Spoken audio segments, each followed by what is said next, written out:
and welcome all. Thank you for tuning in to Cedarly Radio for a special edition this week. If you go back over the last 3-4 weeks, I want to say now, episodes, we've been slowly building up with our own personal categories of best documentaries, best foreign language film, best actor, best actress. And this week, since there are no new films opening this weekend at the theater, it seemed like the perfect opportunity to discuss sort of like a yearbook that was the art house this year in 2018, but then also reveal our picks for best English language films of 2018. The trend this year definitely seemed to be the year of the documentary. Absolutely. Far and ahead. We'll get into a few different categories of films based on attendance here at the theater. We did them by categories, so we have our top docs of the year, top drama, top comedy, top foreign language films, and our top 5 overall. Divided it up a little bit based on IMDb rules and the awards rules. So the comedies are, if it's listed as comedy first on IMDb, then drama, then biography, whatever, it went that way. So that's how we drew the lines when it comes to those categories. That seems very fair and responsible, Aaron. I thought so too.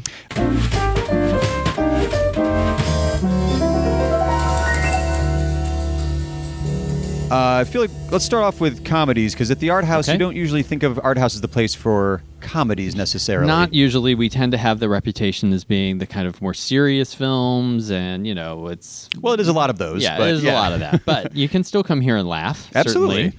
Certainly. And I was surprised that a couple of these were listed first and foremost as comedy. Yes. When I was looking them up. So oh, no, it was a funny movie. Well, it just like the new film Vice, like I said, it's a comedy, but it's not just your, traditional comedy. Right, exactly. And Favorite is absolutely a comedy, but it's not your normal kind of... It's not your slapsticky joke kind of comedy. I guess we're saying there are genres within comedy where they are amongst drama, amongst everything else, documentaries, etc. So, Dave, do you want to do the countdown for our top comedies this year? So in our 5th place, we had The Old Man and the Gun, which was the Robert Redford film. And we then have 8th Grade, which was Bo Burnham's first film. Directorial debut, yes. Bo Burnham is absolutely a comedian. He has started out as a stand-up comedian. The Death of Stalin, which was one of my favorite comedies of the year. I love that movie, which is just hilarious. And then Green Book, which is going strong, still here at the theater. Still climbing the charts, as they say. Still doing it. Radio. And then our number 1 comedy of the year was, of course, talk about art house royalty. And a past guest here at the Cedarly. I had the pleasure of hosting a Q&A with him here at the Cedarly many years ago. Wes Anderson's Isle of Dogs. So it's certainly a great, funny, weird little movie. The Japanese archipelago, 20 years in the future. Canine saturation has reached epidemic proportions. An outbreak of dog flu rips through the city of Megasaki. Mayor Kobayashi issues emergency orders, calling for a hasty quarantine. Trash Island becomes an exile colony. The Isle of Dogs. I don't think I can stomach any more of this garbage. Exactly. Same here. Words out of my mouth. Nobody's giving up around here, and don't you forget it, ever. You're Rex. You're King. You're Duke. You're Boss. I'm Chief. We're a pack of scary, indestructible alpha dogs.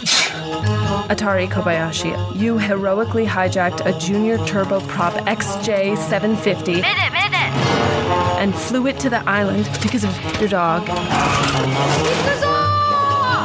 Darn it.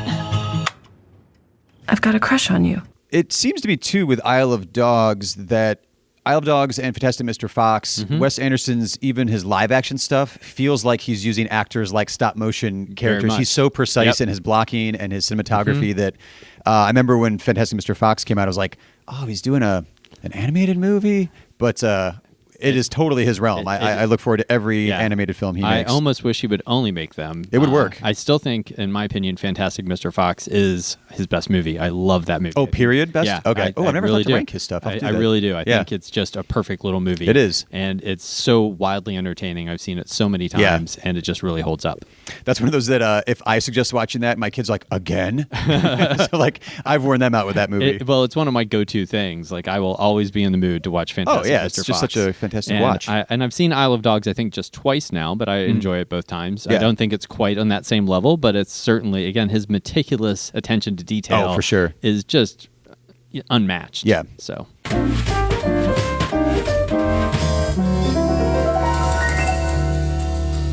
So let's skip right over to the dramas then. What the art house is usually known for, the depressing social commentary dramas. In number 5 position was Colette, Keira Knightley's return to the art house, as we said in our Colette episode. She hadn't had a film out in a little while. Then a movie that is the cousin, I guess, to Colette, thematically speaking, is The Wife, the Glenn Close film from earlier this year. Coming in at number 3 was Can You Ever Forgive Me? Interesting that all 3 of those have literary yeah, I'm just themes, noticing that. Female literary themes. Interesting. And number 2, skipping the literary theme, going for a musical theme, was Star is Born, which was a wild success here at the theater. And also award season right now is getting a lot of mentions. Contender. And number 1 was Black Klansmen, Spike Lee's new movie, which was just great to see Spike Lee at the top of one of our lists. It really was. Really responding, as we've showed several of his movies over the years, but this one really connected with the zeitgeist a bit more than some of his other ones have to the public at large. Very true. Hello, this is Ron Stallworth calling. Who am I speaking with? This is David Duke. Grand Wizard of the Ku Klux Klan. That David Duke? God, last time I checked. What can I do you for? Well, since you asked, I hate blacks. I hate Jews, Mexicans and Irish, Italians and Chinese. But my mouth to God's ears, I really hate those black rats. And anyone else, really, that doesn't have pure white Aryan blood running through their veins. I'm happy to be talking to a true white American. God bless white America. The KKK is planning an attack. How do you propose to make this investigation? We'll establish contact over the phone. We'll need a white officer to play me when they meet face to face.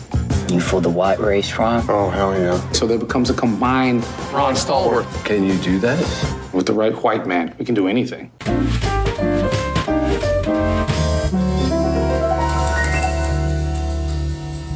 And then another category that we are certainly known for here at the Art House, which is foreign language films. Our top foreign language films of the year were Foxtrot, which was an Oscar nominee last year for Best Foreign Language Film, and Roma, which is playing right now. So it's made attendance figures just for only playing here for a week. 1 weekend. Yeah. So that tells you how popular it was.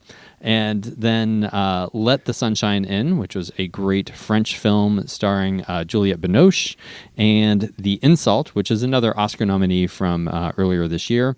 And then The Cake Maker from Israel, which was just a charming little movie that we almost didn't even play. Yeah. And I had seen it, and I went into my boss's office. I'm like, it's really good. I think we should play it. And because I was looking at it to possibly include in a series and just have one show of it. And I was like, no, we need to just play it. So I was glad that we did find a home for The Cake Maker, and it really clicked with audiences. It was really a word of mouth one, too, where people just would come out saying, like, oh my gosh, you really need to see this one. And not because it was like this audience friendly, like feel great kind of movie. It's just, it's a great film. It is. It's just, and people connected with it really well. Also, geographically, our theater here is situated in a large Jewish population is around here, so Israeli films generally do pretty good here, assuming also that they're a good quality film. Exactly. You know, the bad films, they get the opposite of the word of mouth going there.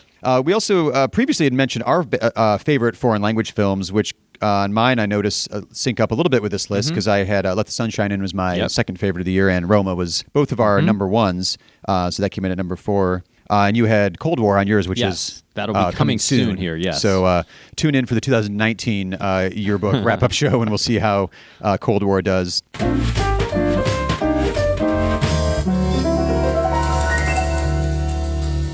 As mentioned at the top of the show, 2018 was inarguably the year of the documentary film at the Art House. So our number 5 documentary of the year, based on attendance here, was Itzhak, the biographical documentary about Itzhak Perlman and his life and his music. Music documentaries always tend to do really good here. Number 4 is Free Solo, the movie that just wouldn't ever stop until it did stop. For a documentary to play for the number of months that did was really impressive. Yep. Just repeat that comment for all the rest of these movies I'm going to say here, because they all did the same thing. We're like, oh my God, it's still going strong. So number 4 was Free Solo. Number 3 was 3 Identical Strangers. That worked out nice. Number 2 was Won't You Be My Neighbor? And the number 1 documentary by far here at the theater this year was RBG, the biopic of Ruth Bader Ginsburg. when we did our favorite documentaries of the year, we both had RBG on our lists, as well as I had Free Solo, which you need to catch up on. I know, I need to see it. It will be once you see it there. I hope I've seen it. And your soon. pick for best documentary was Won't You Be My Neighbor, which they were there on all of the lists for a reason, because they connect with audiences they're and are great films in general.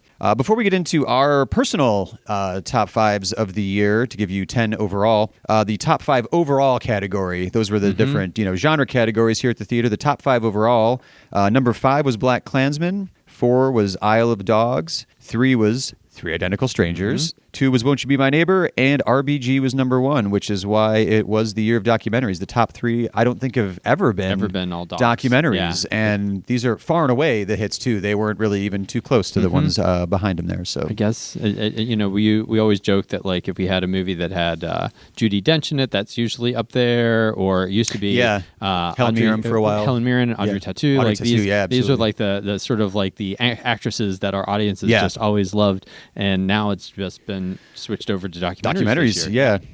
I wonder, is there anything that you've read over the year, like what is connecting documentaries to the audience like so strongly that people are... Well, I read, like, this year, I guess I read this one article talking about how why RBG and Won't You Be My Neighbor was such big hits, because they're just sort of these big positive sort of profiles of these iconic people, and in an era where the news is always so depressing and troubling and all this bad news all the time, that these kind of inspirational stories of success and just positivity is what really turned things around. And the same could be said of Three Identical Strangers, although there's a little bit more of intrigue and kind of tragedy in that one. I'll say that one had more to me like the vibe of I guess the era of Netflix documentaries and Hulu and different streaming platforms that are doing, like, they're finding, wait, what happened, or Serial in the podcast realm, where, like, wait, what is that story? It's so crazy. And then once you see it and you see the whole story, you don't want to ruin it for anyone who hasn't, but the word of mouth is so strong, you have to go see this.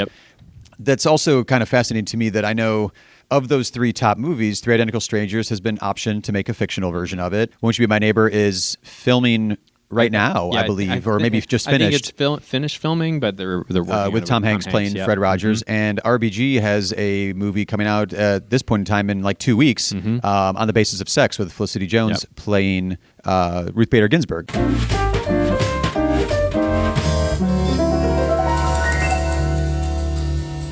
Going into our picks now for, as I said, we've gone through all the different categories previously. On this episode, we're going to get into our best English language films of 2018. And I wanted to rank mine because I feel very strongly about a couple of them, but it's kind of depends on my mood and when I look at this list. I think they're all great movies and they're all worth watching. I'm in the same boat with you. All right. I'm letting emotion dictate where the placement is possibly. Well, it's etched in stone, digital stone now, so... I reserve the right to edit this because, again, I haven't seen everything from this year yet. There's I was going to say a few big titles that I haven't seen yet. My preface to my list was Moonlight was my favorite film of the year that when it came out. So I have not seen If Beale Street Could Talk, and I imagine Barry Jenkins' career is only going upwards as far as I can tell. So I fully imagine that would probably be in my top 5 once I get to see that one. But being in Cleveland, we don't get access to some of those movies. So go ahead, start with your list. What was your number 5? I'm going to start with Black Klansman, Spike Lee's film. All right. Which I thought you described perfectly. I don't think it was an episode we released. I think we're still in the podcast lab working on the show then, but you were describing it as like a great like pop history. Yeah. Because it's not, I've read Ron Stallworth's book that is the same title, because I love Spike Lee and I couldn't wait for the movie, so I wanted access to that story early, so I read the book, and it's not 100% faithful to the book. But it's a great narrative. He paces it well. It shifts tones brilliantly the way he usually does in his movies. It goes from comedy to tragedy to out-and-out farce at some point. There's even a tinge of, like, you spend enough time with Klansmen that, like, they feel like real people, and you feel uncomfortable, like, oh, I'm bonding through laughter with these guys. I don't like this feeling. It's odd, but he totally hits it perfect in every single scene. And as you mentioned with Best Actor last weekend, John David Washington and Adam Driver, and even Topher Grace playing like Topher Grace is great. He's so perfectly icky, but kind of likable because it's Topher Grace. It's an interesting tone and a fantastic movie. And I also had that as my number 5. So we're just in agreement. This might be a quick episode. No, I guarantee that I don't have the same ones on mine. Go right on the next one then. Mine was You Were Never Really Here, Lynn Ramsey's film from earlier this year, with a really fascinating role for Joaquin Phoenix, who I think he's good at intense. We know that. He's done kind of comedy as well. I didn't put on here, but Sister's Brothers. Sister's Brother. Sister's Brothers. Is a really interesting one that I don't think hits the tone quite as well as Black Klansman did. But I was he's fascinating in disappointed that one too. Yeah, but seeing he and John C. Reilly acting together was pretty fun and worth it, I guess. It just should for have that watch, been but more fun. It should have been. That's my opinion on that one. But he's not fun at all, and you were never really here because he is. It's a joyless film. It really is, but it's really interesting great. as a vet who is seeking some redemption by rescuing kidnapped or missing or finding missing teens. In this case, he's rescuing a kidnapped girl. And he's ruthless, he's methodical, and she films violence in a fascinating way in this movie where it doesn't revel in like the gore. At one time, he uses a hammer as a weapon. Yeah. But it's not what you're picturing when I say someone uses a hammer as a weapon. You see the aftermath of violence without seeing the actual acts of violence, which is a really interesting way to shoot a revenge thriller, kind of. Yeah. Well, Lynn Ramsey is an amazing filmmaker. Oh, absolutely. And I love all of her stuff, and I love anybody that can just maintain a certain level of dourness through her entire body of work. Right. But at the same time... Oh, yeah, she really has. Oh, yeah. All of her films have this really dark tone. And I would love nothing more, though, for Lynn Ramsey to do a comedy just to see what that would be like. Absolutely, You know what I mean? I would love to see Lynn Ramsey's comedy. Well, there's certain tones like if you go time travel back a couple years and say that guy from that Key and Peele sketch show on Comedy Central is doing a thriller, or a horror thriller suspense. You're like, wait, why? Shouldn't he be doing comedy? And who would have thought the director of Anchorman would be an Oscar winner? Doing, you know what I mean? Vice and The Big Short. So there's people can change, but I don't want Lynn Ramsey to change. I'm just saying I would be fascinated. I would see too. it. Yeah, I love her. And keep Joaquin Phoenix with her to do that comedy.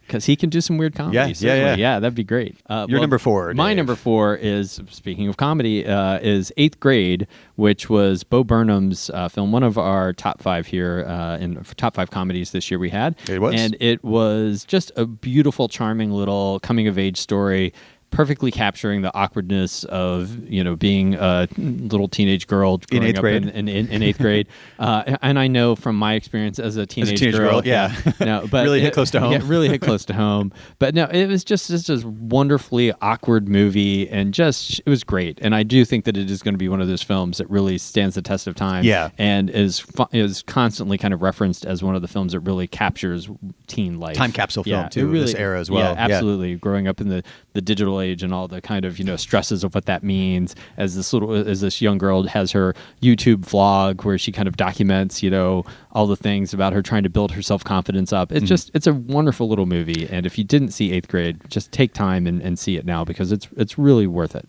There was a elderly lady, a retiree, that came out after watching it, and I was like, oh, what did you think of the film? She's like, oh, it's great. She's like, I don't know most of what the internet stuff they were talking about was, but it gets that awkwardness so perfect. Yeah. And I was like, it stands the test of time. Like everybody going through that age is gonna be a little feel that a little awkward. bit. And what was your number 4, Aaron? Well, we already did that one because you were never really here. Oh, because we both doubled up with Black Klansman. So what was your number 3? I'm on number 3 now, which I is can't count. It's okay.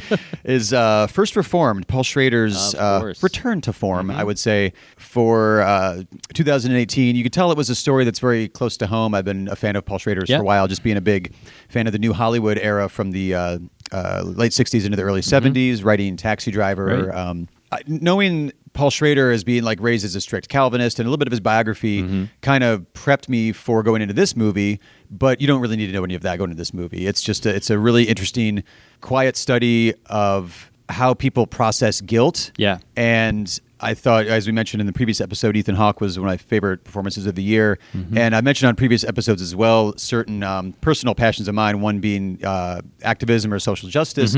It brings that up in this movie in an interesting way, because it looks like this tortured preacher kind of storyline, but there's this other storyline of environmental activism and what burden, if you're a God-fearing person, what burden do you bear of we're destroying God's creation right now on the planet Earth, which I wasn't expecting, and he handles it very intensely. In a very interesting way. Interesting way and very intensely.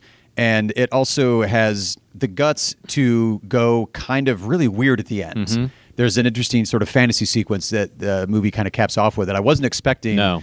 That at first tonally it was like, wait, whoa, what? Yeah. But by the time you get to the end and I kind of mulled it over a little bit, it's one of those movies that really grew on me after 2-3 days out. I was still thinking about it because it's something that gives you a lot of topics to wrestle with. Well, it was an interesting choice on his part, because it is a film that just feels very real and authentic. So grounded. And then to have this total break from reality. Yeah. It's strange. But as I mentioned in last week's episode, Ethan Hawke, his whole performance feels like he's holding his breath. He's so tense throughout it that it almost works as this great release at the end. Where like, oh, he's finally like letting his intense feelings and his passions just come forward and manifest in reality for him. An interesting visual representation of it. And well, my number 3 film is a late edition. I just saw this film, and I couldn't be more excited about it. And that's when I say emotion is kind of dictating, perhaps. It is probably the best high school musical zombie comedy I've ever seen, and that's High School Musical zombie. I'm sorry, now. Christmas High School. Oh, I know what movie you're talking about. Okay, Anna and as soon as I say Christmas, you know that zombie movie, that zombie musical high school comedy. It is Anna and the Apocalypse, which is a Scottish film that is it really? Yeah, we played over at the Capitol and I think Tower City for a week. Yeah, and it's just a great weird little movie, and I loved it. It shouldn't work as well as it did. Is the kind of thing that months ago when I saw the trailer, I was like, well, I like the idea, but I have a feeling the execution is going to be disappointing. All the genre points you just mentioned were like tired tropes. Right. I was like, but it is it's just so funny. I loved it. It is really funny. The songs are really good. As people are, it is the best movie musical I've seen this year. So full-blown musical here. Yeah. No, it's a breakout into song, dancing excellent. musical about, the zombie apocalypse taking place right around Christmas, and these high school kids, fending for themselves in this, terrifying world. And it's a great movie, and it's very, very strange, but I loved it, and I've been telling every person that they need to see it. So I'm telling all of these people that are listening to this, go see it. Find it. If you are kind of a diehard horror fan, you might not like it, because if you're just expecting your zombie movie kind of thing, it is not that movie. Okay. But it certainly has, the gore and stuff is more played for laughs, and it's not scary, you know what I mean? But if you're also hypersensitive about things, maybe you would be scared by it, but I just thought it was great. Excellent. I just really, really loved it. And several of the songs are still in my head. And that's always a good sign. I saw Mary Poppins a while back and couldn't tell you one of the songs in that movie. So all I'm saying is Anna and the Apocalypse is a musical that stuck with me. That's the one that people should be seeking out. All right. Speaking of crazy endings, like I mentioned in First Reform, that come out of nowhere, Sorry to Bother You is my number 2 movie for the year, because that came... The surprise in that movie, which I will not ruin here, came out of nowhere. I remember you saw it. Absolutely. It came out and you're like, what? I've been a fan of Boots Riley. Actually met him once too.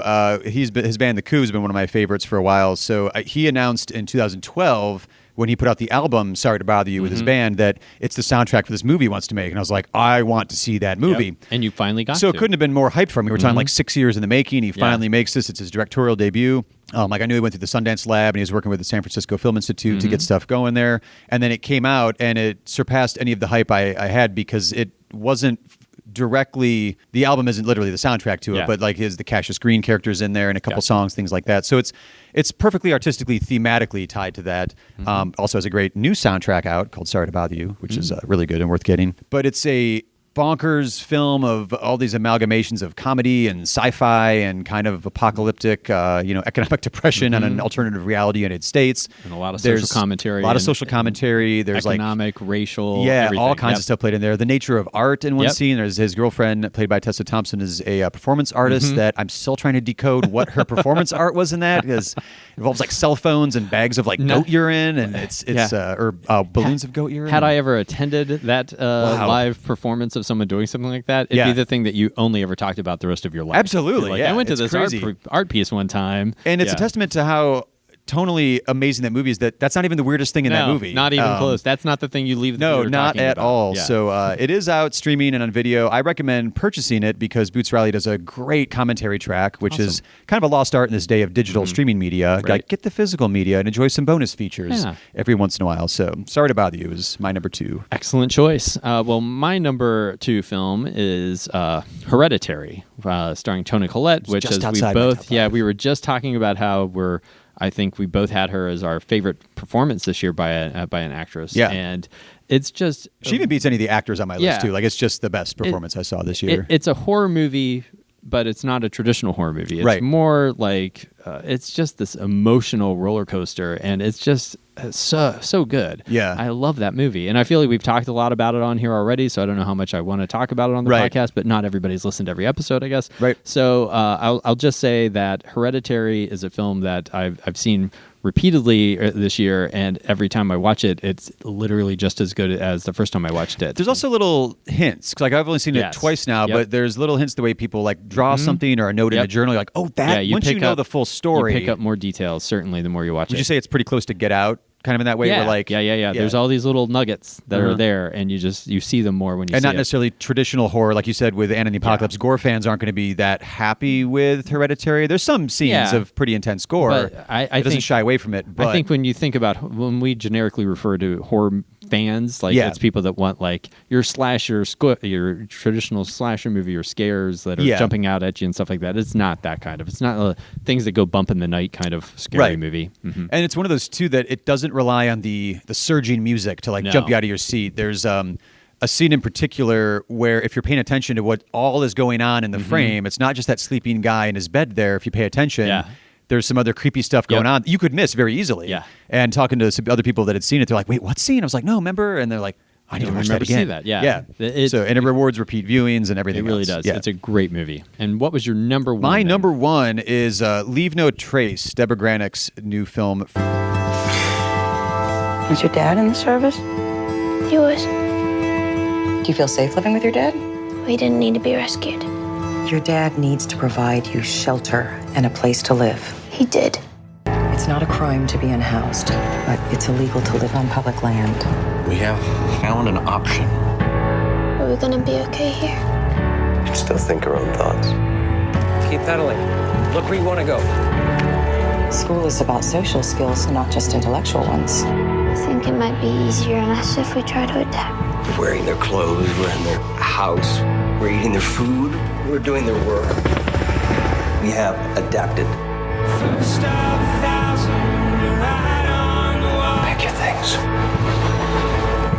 Did you even try? 'Cause I can't tell. Somebody said it's unspeakable love to me. Where's your home? With my dad. I don't want to leave. Same thing that's wrong with you isn't wrong with me. All of her movies have this interesting theme of kind of people that are sort of outside of society, and they're almost beyond the social safety net of, in this case, I'm thinking specifically in Leave No Trace of social services play a huge role in it because it's a vet dealing with some pretty severe PTSD issues, raising his daughter on his own terms out in the woods, and I'm trying to blank. It's like Oregon, the Pacific Northwest kind of area. Gorgeous cinematography. It's a lot of handheld work, but you can tell they're very specifically framed and shot in a very specific way. But it's a great father-daughter story because he's raising her on his own out in the woods, and then it's their slow reintegration into society after her spending basically her entire life just with him being raised off the grid. And it's also a PG movie, so I would say it's perfectly fine to watch with your kids, and it's a great one to watch with your kids as well if you have children or younger folks in your life. You want to show a more serious movie that isn't animated to them, and it's got great performances, and it's just these subtle looks and just tiny little lines of dialogue. At one point, his daughter says to him, "The same thing that's wrong with you isn't wrong with me." Yeah. Which, like, it builds to that. And you're like, it's not a big speech. It's just so one little profound, line. though. Yeah. And it's so profound, and you can tell it hits him. But, like, it's two characters that have conflict they're dealing with, but they stick together the whole time. Yeah. They're not creating their own conflict amongst themselves. It's sort of them versus society. And she's coming up as, like, a 13-year-old, like, oh, maybe socialization is something I do need to learn. And he's like, no, he's made that decision for himself. So there's tension there, but they care for each other. So there's a little give and take. Like, he's like, all right, I'll try this out. And she'll try, some schooling out and things like that. But it's another one of those like First Reformed that after watching it, just days go by, another week goes by, and something pops up in my head. Oh, that scene meant that. Yeah. And it just really, really sticks with you. But in a really positive way, though. It's not like we always make, even in this episode, we were saying, the art house stuff is all this dour, Right. But it can be serious stuff. without being. It is really serious, and it depressing. sticks with you. It's just it's touching serious though, and not in a Lifetime movie overly sentimental way, just in an earned, emotional in an way. authentic kind of feel. Authentic is a great definition for There the you movie. go. Yeah. Well, my number one is not an authentic, genuine sort of film in any way. In fact, it's the artificiality and the total beautiful artifice of it that I think makes it such a wonderful piece of art and just a fantastic piece of entertainment as well, which is The Favorite. Currently showing here, and a strong Oscar contender for this year. The Queen is an extraordinary person. They were all staring, weren't they? I can tell even if I can't see, and I heard the word fat, and ugly. No one but me would dare, and I did not. She's been stalked by tragedy.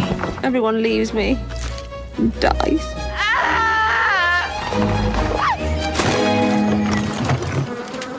I apologize for my appearance. I hoped I might be employed here by you.